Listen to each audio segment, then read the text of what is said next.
Barangay Santa Fe sa San Marcelino sa Zambales. Mga residente ng na nananatiling isolated dahil nga naputol yung isang steel bridge at inanod na papunta doon. Hindi biro ang daang papunta sa Barangay Santa Fe. Pinaghalong bato, tubig at lahar ang kailangan tahakin bago marating ang liblib na barangay.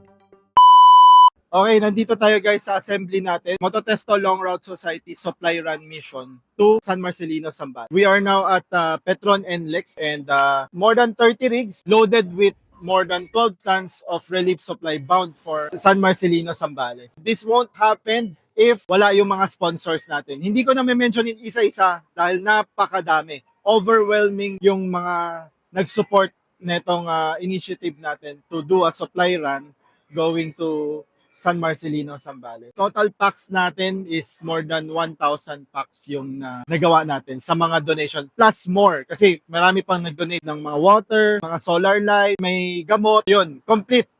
We have more than 12 tons of cargo and more than 30 rigs na papunta ngayon sa Zambales. So, hang on Zambales, papunta na kami.